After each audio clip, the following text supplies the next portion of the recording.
Okay, so I am pumped today because we're going to cover the new Wells Fargo Attune credit card, which was surprisingly released without much fanfare or notice. Now, what's really cool about this card is that it offers unlimited 4% cashback on a pretty large number of relevant categories for no annual fee. And this is particularly exciting because it's the first card in a long while that's been released with non-traditional credit card categories that combine aspects from the ones we're familiar with. So in this video, I'm going to break down what I think about this card, what factors you should consider when deciding whether to get it or not, and who exactly this card is for. And I first want to start out by just acknowledging that this is a very good card. Like I said earlier, this card has a lot of relevant, unlimited, non-rotating 4% categories for no annual fee, so it's definitely a card worth considering, especially if you're not concerned with Chase 524. But just because this is a great card, that doesn't mean it's a great card for you. Now, when we think about our next credit card, there are three specific factors to consider. The first factor is the welcome offer. As we all know, the welcome offer is hands down the best way to earn the most amount of cash back,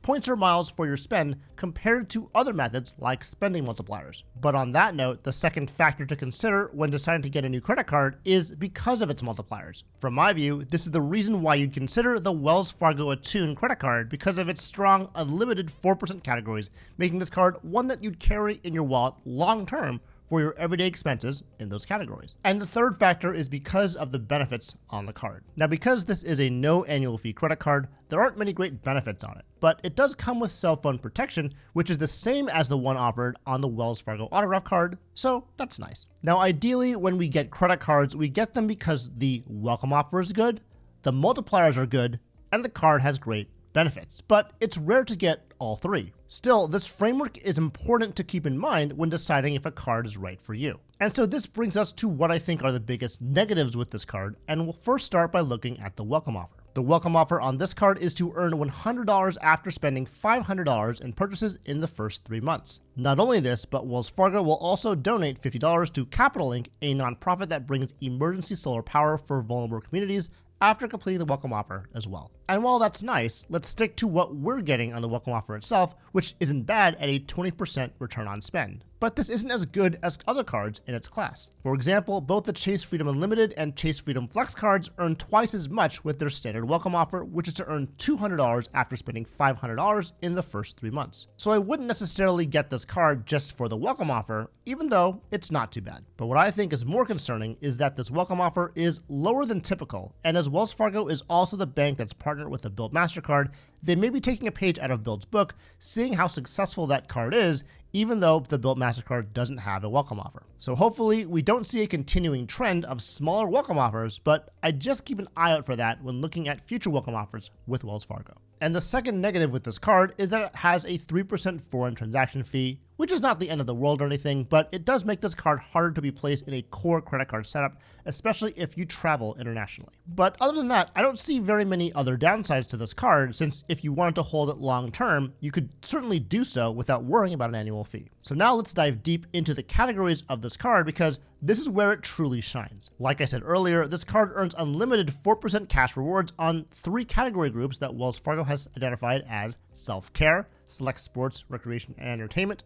and impactful purchases. Of course, the banner phrase over the top of all of these categories is, quote, "Take care of yourself and the world around you." And even on the application page, the card description is simply, quote, "The card that rewards you for making a positive impact." And while we're on that topic, I thought it was interesting that they also wanted to make sure that you knew that the card was made with not just plastic, but recycled plastic. But as for us consumers, whether these taglines are true or not, I will say that it's great to see Wells Fargo innovating with this new card. And what I mean by that is that we're all super familiar with the typical categories like groceries, gas, and restaurants, so it's really refreshing to see Wells Fargo innovate, or at least try to innovate, by creating new category groups. And when I first read about them, it reminded me of thematic investing, which is a trend that became more popular a couple of years ago, with several of the well-known brokerage companies offering baskets of ETFs to support a certain market theme. Now, as an index fund investor, I'm not big into thematic investing, but when it comes to credit cards, I do think it's a nice idea, especially on credit cards with no annual fee, since then you can experiment for yourself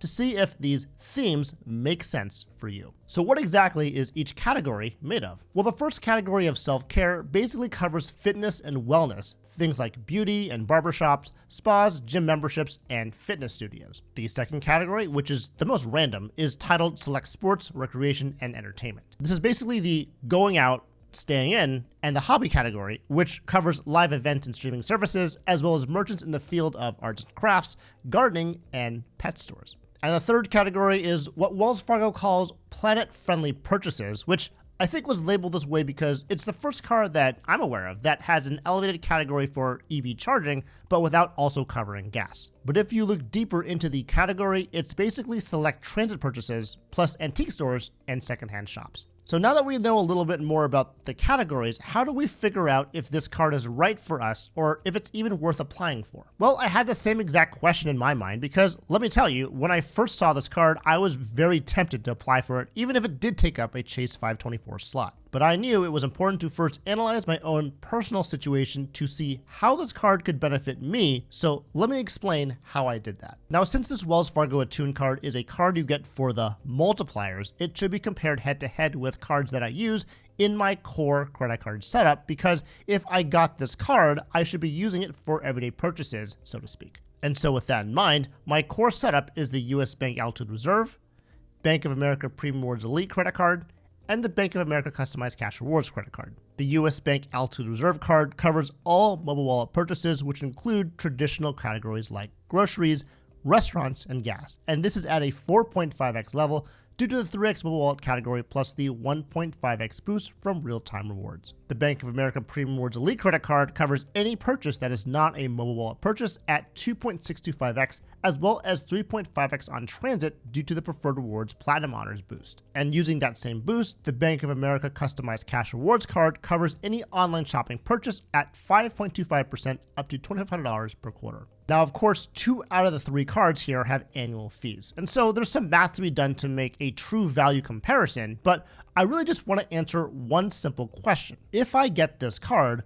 will this make my life easier or harder when I integrate it into my core credit card setup? And we can take that one step further, since the Wells Fargo Attune card could be a card that's an everyday carry, or it could be like the Chase Amazon Prime card, where if you only use it for Amazon purchases, you can just sock drawer it and still get the 5% cash back anyways. And so to figure out if the Attune card is right for you, first look at all the categories on the card and see if you specifically spend money in any of them. As an example, let's briefly go over this for my own personal situation. For the self-care category, we do have a gym membership, so that will be covered on this card. The beauty and barber section are also categories that we spend money in, so we can also include those too. For the select sports, recreation, and entertainment sections, we don't routinely shop for arts and crafts, gardening, or pet care, and we don't routinely go to live events or entertainment venues. I will say that we do also have a Peloton membership, so that would work under the sporting goods section, and we also have several streaming services, so this would fit in that category too. And as for planet-friendly purchases, we don't usually shop at antique or secondhand stores,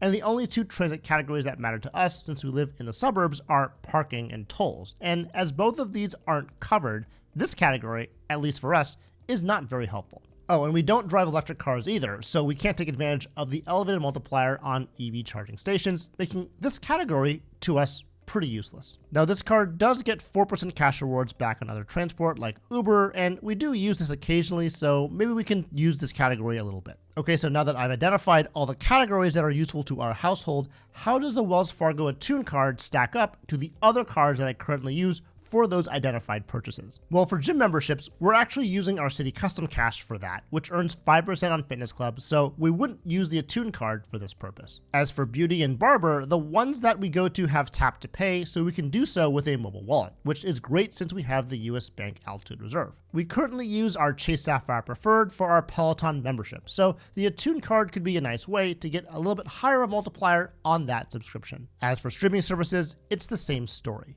If it's not on the digital entertainment credit that we get on our Amex Platinum card, we only get 3x points back on those subscription services on our Chase Sapphire Preferred. So the Attune card could be a better card to get a better multiplier. And as for our Uber rides, we use the Bank of America Premium Rewards Elite credit card to earn 3.5x points back. So yes, the Attune card is a little bit better, but only by 0.5%. So now looking at this chart, if I got this card, at least in our situation, the only categories that really move the needle for us are our Peloton membership and streaming services. And just when looking at the total cost per year for those services, as well as the expected cash back from the Attune card versus the cash back from the cards we already have, it's just not worth the effort of applying or holding this card in our situation, and so I don't personally plan on getting this card. Yes, I technically get more cash back if I use the Attune card for those select categories as compared to the ones in my core credit card setup, but as it's a new card in my setup that I'll just have to deal with, the juice here for me is just not worth the squeeze. There are niche situations where if you spent a lot on one or two categories on this card, you could get a lot of value. And one of the examples would be spending a lot of money in the entertainment category. So with this category in mind, let me explain this through an example. Let's say you bought 2 Taylor Swift tickets and they were super nice. So they each cost $7,500 or $15,000 in total. And you bought them on Ticketmaster, which is one of the 4% categories on the Attune card. So just with that one purchase alone, you'd get $600 in cash back, plus the extra $100 for the welcome offer if you just got the Attune card as well. And on a no annual fee card, that's pretty solid return. But going back to welcome offers, if we took that same $15,000 in spend and then applied for a new Hilton Honors Surpass card instead, depending on how you value Hilton stays, I think you come out way ahead in this other case. The Hilton Surpass card currently has a limited time welcome offer of earning 130,000 Hilton Honors points and a free night reward for $3,000 in spend in 6 months. So with $15,000 in spend, you'd earn 175,000 Hilton Honors points total and 2 free night awards, 130,000 points and 1 free night for the welcome offer, 45,000 points for the 3x everything else category,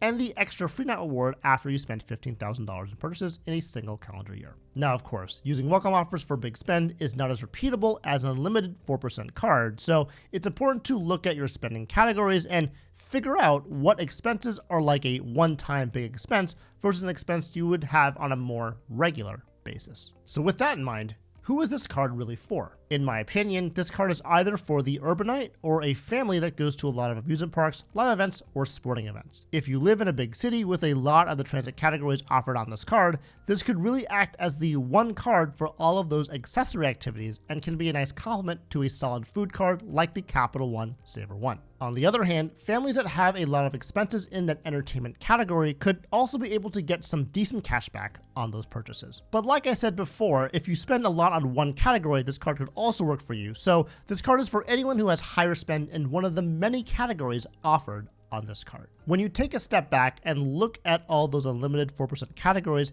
it's very impressive to see how many different ones are here on this card, and even though you may not spend in every category, just spending a decent amount in just 1, 2, or 3 of them can make this card worth it for you and more. Personally, I really hope that we get to see more cards like this, because even though this card won't be one that I'm getting, this is a card that is a step in the right direction, where credit card categories have evolved into something much more than just the typical ones that we've seen for so many years. And based on the terms and conditions, it looks like you're able to transfer rewards earned on this card to another Wells Fargo card, like the autograph, and then these points could be transferred out to Wells Fargo's transfer partners. Of course, we'll have to wait until people who have both this card and an autograph card to confirm this, but if this is the case, this opens up the door to a lot of very powerful, no annual fee setups, not only for cash back, but also for aspirational travel, which is very, very exciting. And so those are my thoughts on the new Wells Fargo Attune credit card. Wells Fargo has been making great strides recently, and they have some of the best no annual fee cards out there. And to see how I used Wells Fargo credit cards to build the best no annual fee credit card setup,